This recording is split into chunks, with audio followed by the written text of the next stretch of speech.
Welcome to Toffee TV. It is the final word. Everton 1, Manchester United 3. Another disappointing performance, another disappointing day to be an Evertonian. And yeah, 3 defeats in a row, which is the first time that's happened for like something like 15 years, is it? Something like that? For Carlo. For Everton. For Everton. It's been a while. It's been a while. Oh, no, it's not something that happens very often, but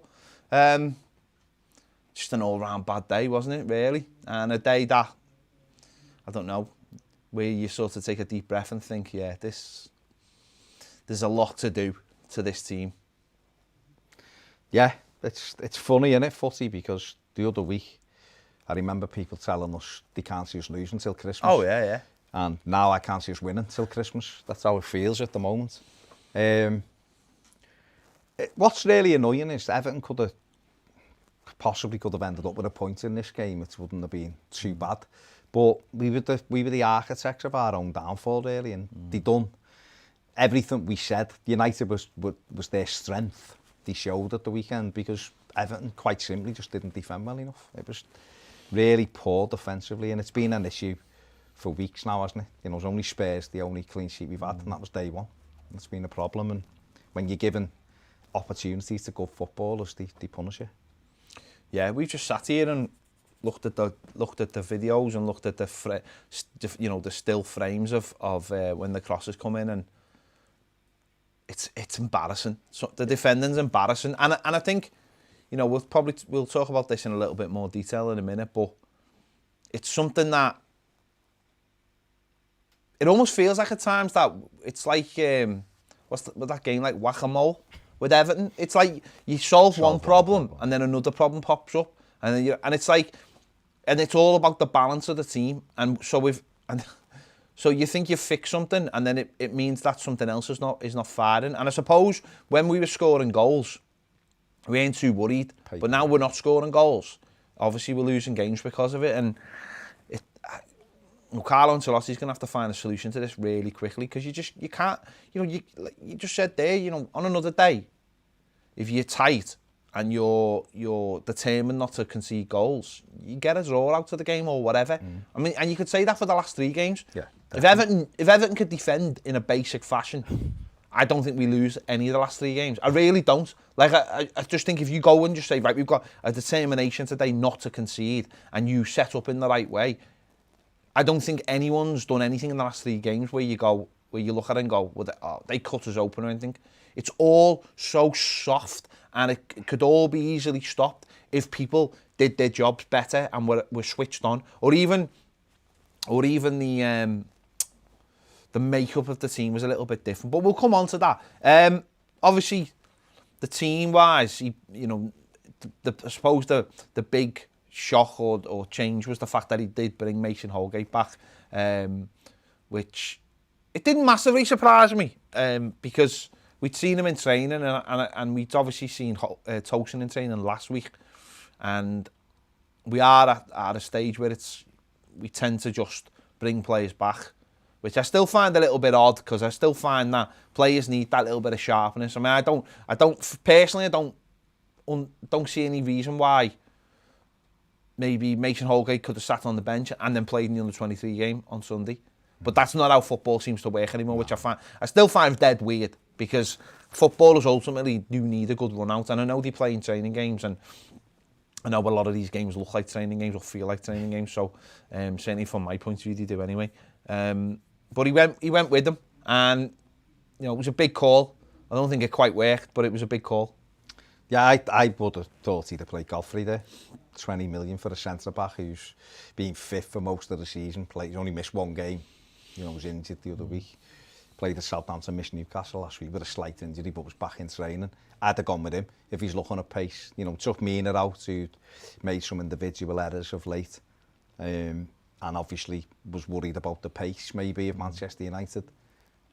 And put Holgate in. And I mean, I don't think Holgate was terrible, but I just think he looked like he hadn't played. And everyone would be like that after a long layoff. The rustiness. I just didn't know whether this was the game to put him in. But he's done it now, and he's got that 90 minutes under his belt, and obviously he was Carlo Ancelotti's #1 centre-back last season. That's how it seemed. And we, you know, I think you said last week we were all gutted when he was out at the start of the season. And so he's fit again and he's put him back in. But, you know, just touching on what you'd said there before about, you know, at the start of the season we were scoring goals. So you'd overlook what's happening at the other end because you're scoring goals. But we did say if we stop scoring goals, it'll be a problem for us. And it has been. And the last 3 games have been individual errors that have cost us. And Saturday was another one. Michael Keane, for me, first 2 goals he was at fault for. And you can't keep giving easy goals to teams. You've got to make them work hard. You know, I watched a couple of games yesterday and neither team, like Leicester, you know, weren't great, but every one of them worked hard to defend. Tottenham, you know, got away with it a bit at West Brom. Every single one of them are getting Eric Dyer heading things off the line. They're getting blocks in. They're making it difficult to play through them. And at the minute for Everton, it isn't difficult. Teams are scoring goals without really having to do much. And this was the case at the weekend. Yeah. Obviously, we made a decent start. I mean, they started the game ultimately better than we did, keeping the ball and moving around faster. But we got the goal, long ball down, flick from helped on, and Bernard finished it really, really well. And you just think, okay, well, we've had a flat start. They're in a bad bit of form. Everyone's looking at Ole Gunnar Solskjaer. But that was it. That was all we did all game. That was essentially one long ball down the pitch, and it's a good finish, and that's all we've done. And from then on, it was just all Manchester United, and it was all about them coming back into the game. They showed absolutely no fear. The good players did what good players do, which is take control of the game. And it didn't fluster them at all. I think that's the most annoying thing, is that, you know, you look at a team that everyone's been told, well, this be the game that gets Ole Gunnar Solskjaer the sack and blah, blah, blah. But yet they responded brilliantly, and we just were like, well, it was just one thing we did. And I find that really poor as well, that the way we didn't build on it at all, because there doesn't seem to be a set way of playing if Richarlison's not playing or James Rodriguez is not in form. It just seems to be just pass it and see what happens, like a Sunday League team would do at times. There doesn't really seem to be a team ethos or a set way of playing. And I think that showed, because as soon as we scored, they just took control of the game again and just kept on building. And it led to 2 goals, you know, in quick succession. Yeah, I mean, the way you're playing thing, I am like that with, because I hear a lot about this style and this ethos and all that. And I watch a lot of the Premier League teams, and no one I don't think's got a set way of playing other than Manchester City. I think it's quite obvious their style of play. But what teams have is a desire and a basic setup of what they do. I think Everton, at the minute, without Richarlison, we don't have anything going for. Bernard played, I have to say, I give Bernard man of the match for us, because he was the only one who was really quite positive. But you're right, at the weekend, we just looked devoid of any idea. Yeah. I mean, second half, Everton dominated the ball. They had all the ball. If you watch it back, it's when you... I've watched it back, so my first thoughts after the game was we were terrible and we were this and we were that. I was really annoyed. I watched it late last night.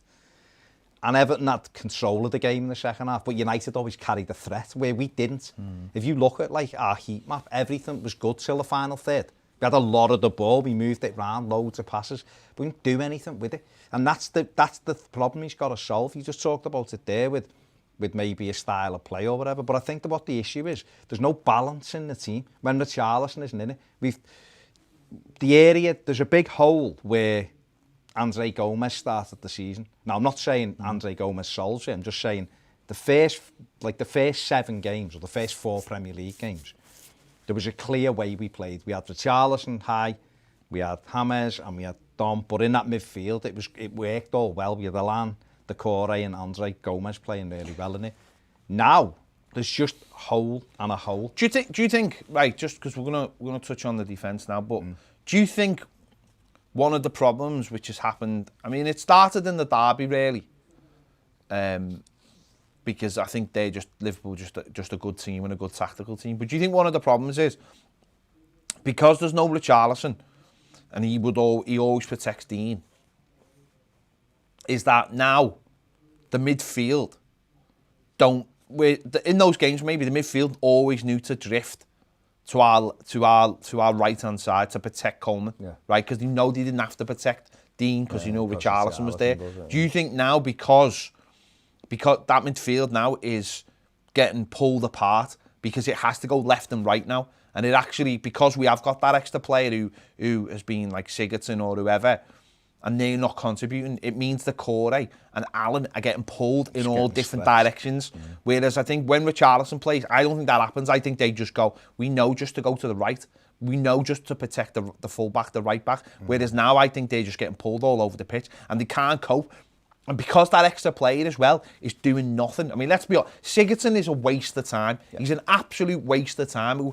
I feel like I'm an idiot because I keep on getting caught up in the... someone must be giving me the Men in Black flash or something, because I keep forgetting how much of a liability and how little he offers on the pitch. I wish he'd do something like Morgan Schneiderlin did, so I could just make me decision up and go, I don't like you. But for some reason, I always come back and give him the benefit of the doubt. I don't know why that is. But we need, and it's so clear, and it's been clear for weeks, we need a midfield three that are in a line and have got no purpose whatsoever but to break the opposition's play up. And don't worry about attacking, because that'll take care of itself with Richarlison and the full-backs and James Rodriguez. But we need three in there now, because every time we looked at the stills and Sigurdsson, for the first one, he's pointing at Fernandes, right? And I'm not saying that's his man. That should be his man. But it's the idea of, well, you know he's there, so why aren't you at least trying to do something about it? And the second goal, he comes out near the halfway line, makes a gesture to go and stop it, doesn't stop it, and then when the ball comes into the box, he's still in basically the same place. Yeah. So for me, we need three midfielders, because Allen had a good start, good second half. I don't think he was that good in the first half. Second half, he was good. The Corey has been like he has been in the last few games, up and down. Don't really know where he fits yet. First few games was brilliant, and again, that's because of the balance. That might be because of the balance in the Richarlison situation. But that third midfielder, and this is why we were talking about, like, say, Fabian Delph last week, where Delph comes in and just goes, I'm doing nothing. I'm sitting in the midfield and I'm not going anywhere. I'm not doing anything. I'm just going to be an extra body to break up the play and then give it to the more creative players on the pitch. And I think that's what Carlo Ancelotti has to do now. We've got to get a base level where we're not going to concede goals. We've got to get a base level where we're going to go, no, today, if we don't score, okay, but we're not conceding. And I think he tried to do something like that last week, but I don't think you can do when you've got players like Andre Gomez and Gylfi Sigurdsson. I really don't. And I think, you know, you touched on there with someone like Ben Godfrey. Maybe Ben Godfrey comes into the midfield and adds that little bit of legs. Because you watch those two goals that we concede. It's about players going, like you said about Leicester and Wolves and all these players, teams that you go, what are they doing that we're not? They're in. They see it. Southampton are the biggest case. You look at their team and go, about three of your team are getting our team on paper. But they've got hunger, they've got desire. Their manager has installed in them that you can do something. You'll win games because you're a good team. But if you work hard, like what we used to have with David Moyes, that ethos of like, run through a brick wall today and we'll win this game. We don't have any of that in our team, and it's horrible to watch. It's horrible to watch. And if you had someone like Ben Godfrey in midfield, he could get over, let's say. So if they're doubling up on the right hand side and he sees it, he'll get over quick because he's fast and he's big. And all it does is, and this is all they did to us all game, by the way, was every time we got the ball, they just come to us, and what did we do? We had to pass it backwards, and then they had to. There was one where we had it on the edge of our box. Dominic Calvert-Lewin got it in the box, and he goes back to his goal, and he's looking for someone to lay it off to. And 3 passes later, Pickford had it. Remember in the second half. And this come, and then so we've got to get that. We've got to get that midfield, and that'll pass on to the defence. No, but that's right, because he's got a choice now. You know, we've tried Gomez, we've tried Sigurdsson. You can't rely on Delph. Come back in last week, he's out this week. So he's, as far as I'm concerned, he's gone as well. He's not even an option anymore. So for Everton, you've got to put legs in that midfield, because we bought the Corey to try to be a box-to-box midfield player, but he can't go in the opposition box because he knows that Sigurdsson not going to run back. Yeah. And Gomez is terrible defensively as well. Alan and Decore's numbers are actually very good. I mean, Alan won the ball back something like 15 times. Well, he's got the most in the Premier League, hasn't he, I think? It's wins, he won tackles, I think he won 80% of his tackles. Alan played quite well. I've seen people go and he was short, he wasn't. He was our own, him and Decore were all right. Sigurdsson's the problem. Sigurdsson's an absolute liability, and I don't want to have a campaign against whatever, but he's just not good enough for us. Think of where he was 2 seasons ago. At least he offered 15 goals all in all competitions, 13 Premier League goals. He'd get a ball, he was capable of finishing it. Now, he just looks like a shell of a footballer. No good. Bernard, like you said, played quite well, but he's not Richarlison. Yeah. Do you know what I mean? So, Luca Dean wasn't going on. He had one great move in the first half with the reverse pass by Bernard, and Dean smashed it against the post. And maybe could have drilled it across to Dom or whatever, but he's hit the post. The only real time they linked up like that in the game. But the midfield is the issue because it's stopping everything. The teams are running onto us too easy. How many times did they break and our players are running back, chasing? Ben Godfrey is lightning. So at the moment, while he's not in our team, at centre-back, put him in the midfield. Put him in midfield. And then you can say to Decore, you can now go and join in. Because we've got a lad here who can cover all the ground, and we've got Alan's getting pulled all over the place because Sigurdsson's not there, so he's going to do that role, and he's trying to get us up the pitch, so he's going to chase the ball. Where if you had him and Godfrey, or even if you had Godfrey and he could go and do the pressing, I'd either play Godfrey in the midfield, or I'd have a complete rethink and go 3 at the back with Godfrey and Holgate and Michael Keane as the 3 centre-backs, so you can push your 2 wing-backs. What you never see in our midfield ever is our midfielders doubling up on one person, as in like a proper press. We don't have a press. No. So the simple fact that what everyone else is doing, we don't play it. So it's very, very hard. But on the defence itself, there needs to be maybe a rethink on that as well, because we started the season with Mina and Keane, and it was all about the low block, and Keane was great, and then obviously Mina started to look a little bit short. But then what I thought coming out this weekend was, just looking at some of the pictures and stuff again, was I'm not sure Michael Keane can actually play a high line, because you watch both of the goals, and because he's running backwards and he's trying to adjust himself, and he's not quite focused, he looks lost. He looks lost in those moments. Now that might be something him and Holgate have to work on. And listen, hopefully that could work. Yeah, sure. But both goals are just abysmal from Michael Keane's point of view. Yeah. I mean, they're not great from Mason Holgate's point of view, but from Keane's, they're awful. From almost also the midfield and Seamus Coleman's. I mean, Seamus is getting 2 against 1 every time, and he's not committing. And I think maybe that's one thing he has to do, is say, well, I'll go and try and stop the man. And again, that's where, listen, I've said for ages about a right back. If you've got a younger, quicker right back, I mean, they've got Wan-Bissaka, who in that instance, probably even on a 2-on-1, he'll still win the ball because he's quick and he gets out quicker and he stops it and he doesn't even give him the opportunity to move it. Whereas Seamus Coleman's almost just like holding off, and he's allowed 2 crosses to come in. And when those crosses come in, the first one, Michael Keane's watching it and then takes his eye off the ball for a second. Don't know whether he loses or whatever, and in comes Bruno Fernandes, for a header, a soft header, really. And the second one's exactly the same. It's a cross comes in, which shouldn't be a cross, and Keane's not really doing anything. Holgate probably should see the danger, but doesn't, and it's in the back of your net. That was it, 1-0 up and 4 minutes later you've conceded. Instead of going, keep it tight for 10 minutes, let's, feel our way, keep them out, and then maybe they'll start to snatch at things because they're under a little bit of pressure. Seamus Coleman's got to stop the cross from Luke Shaw. Luke Shaw has a chance to... He doesn't do anything, Shaw. It's not like he drops the shoulder and beats him. It goes to him. He stands up. He looks like that. Coleman stays 5 yards off him, and Shaw just puts it in his own. But Michael Keane, in that instance, he's running into our penalty area and he looks and sees Bruno Fernandes.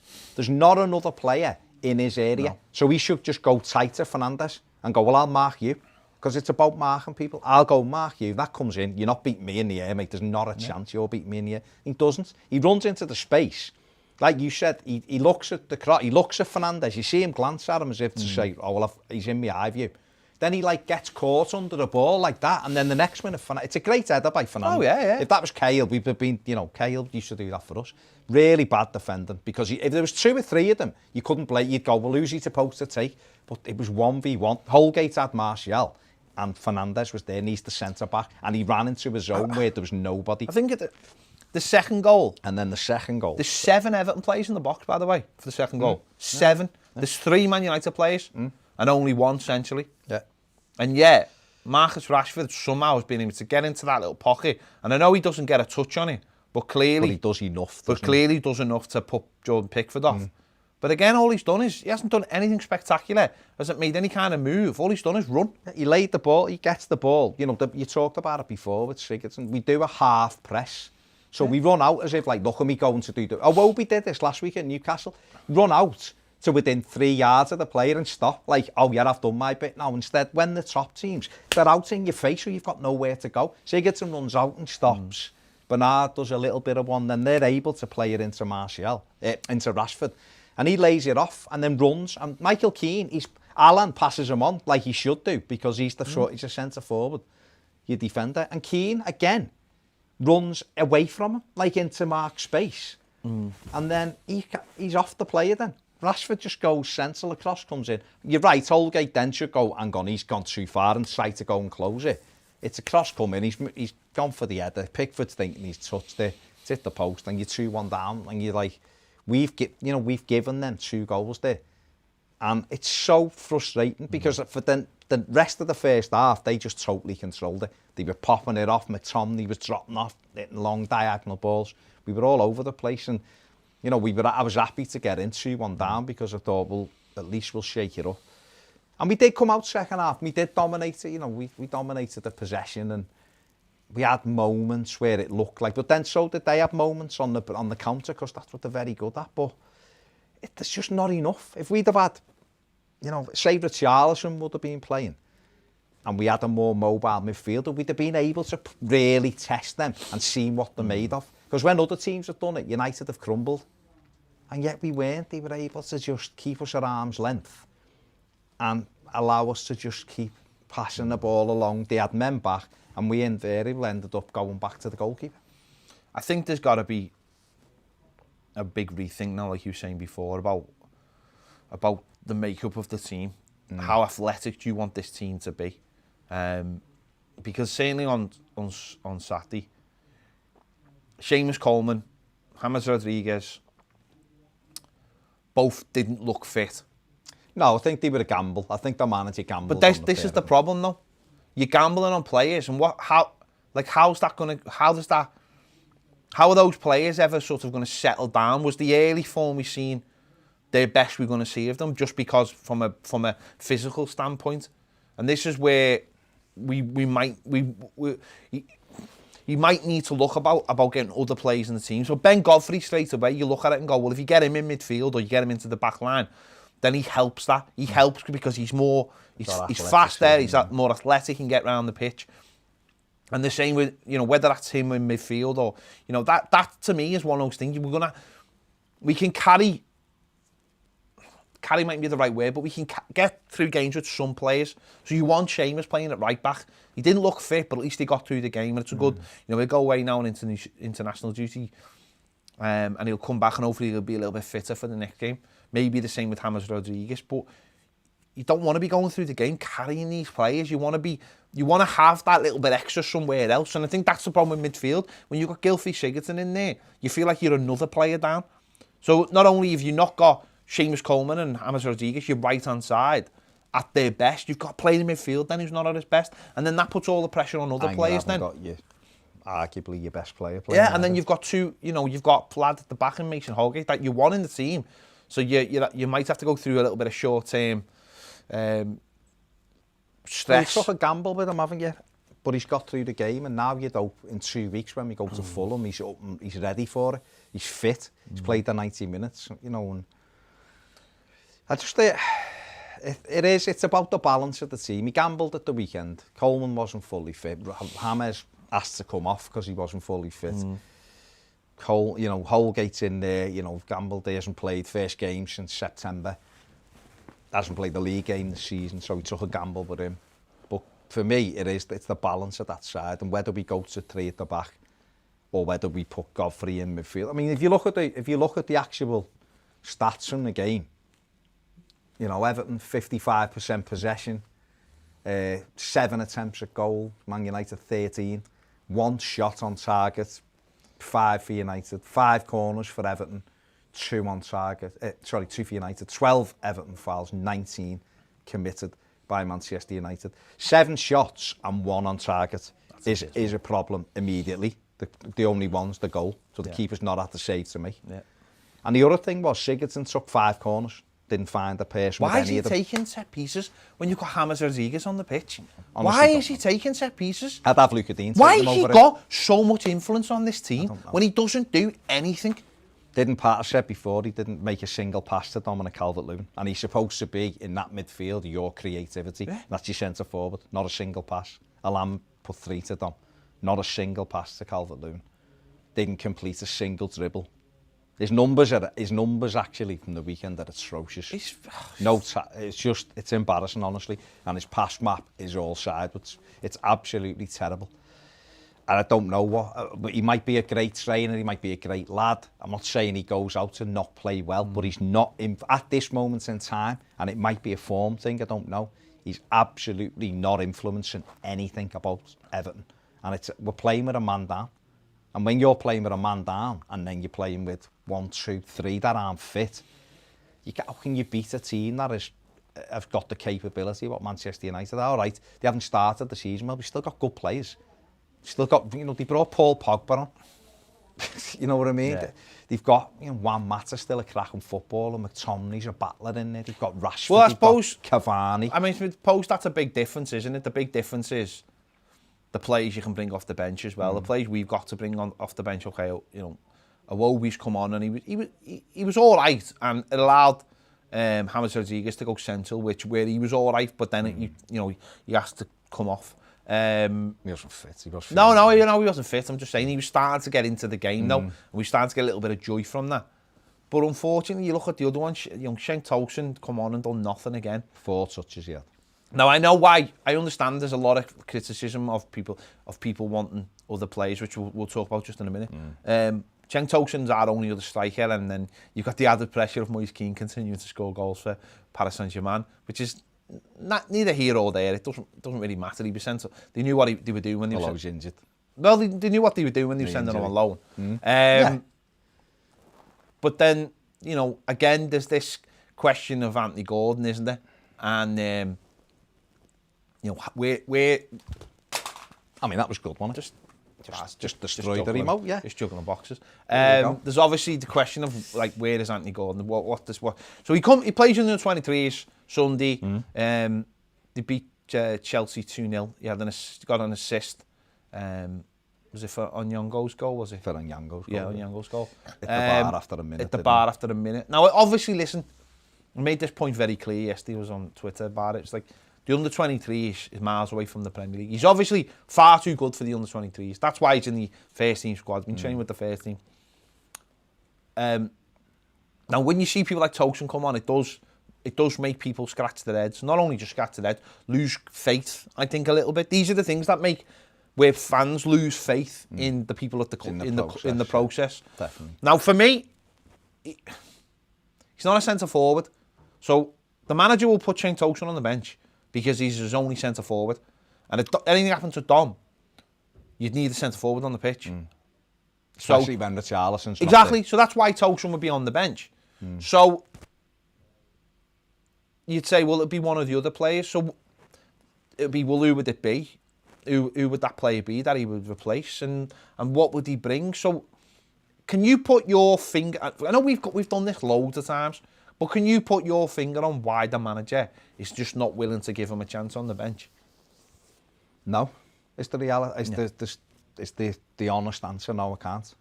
It can only be training, can't he? I don't understand. I said this to you, and I know we had a slightly different view about with the Richarlison being out, but the thing what he has that Bernard hasn't got, that Iwobi hasn't got, is he can run. He's a runner. He runs. We've seen it with the I know, again, and I stress the under-23s is not a great level.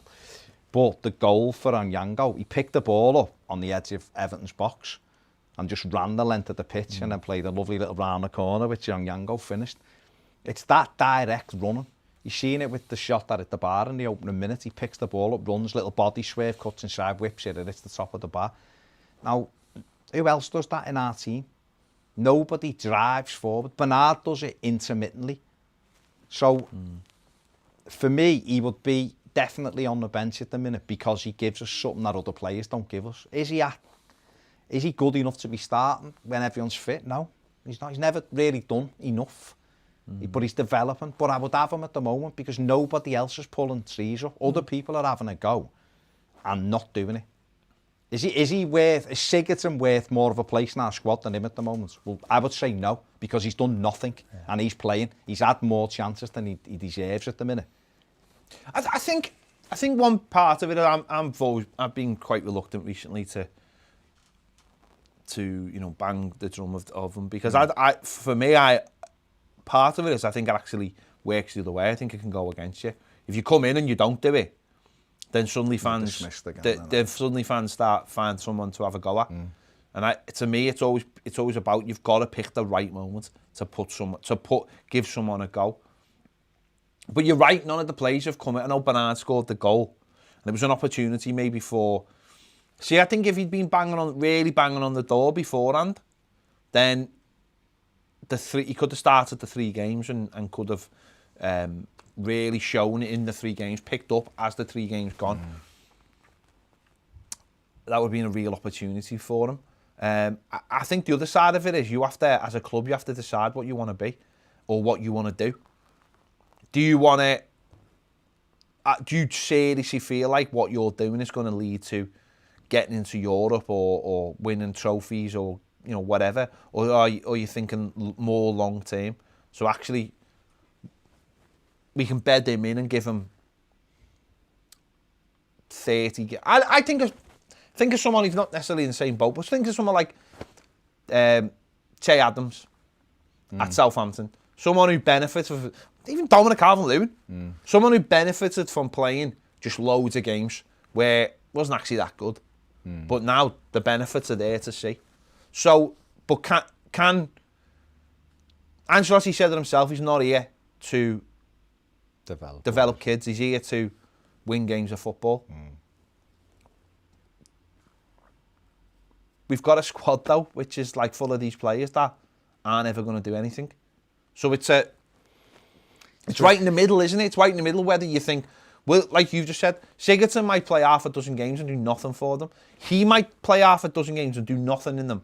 But the following half a dozen games, he'll benefit more. And that's what I'm saying. So that's the question mark, and I wonder, that's like the struggle now, what fans are going to have. But fans have got to be very, very careful, because if they over-obsess about this, they will start disliking Carlo Ancelotti. It will happen.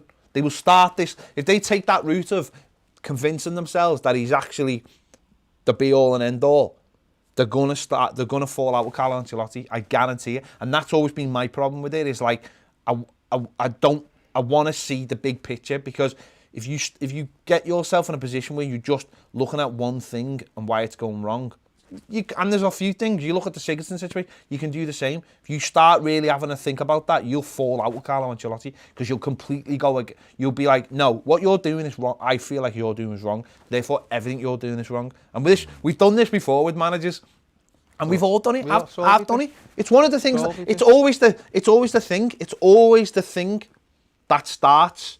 Always, there's always the one thing which starts. And we've got to just be careful that this isn't the thing that starts us starting to dislike Carlo Ancelotti, and then you find fault then in everything.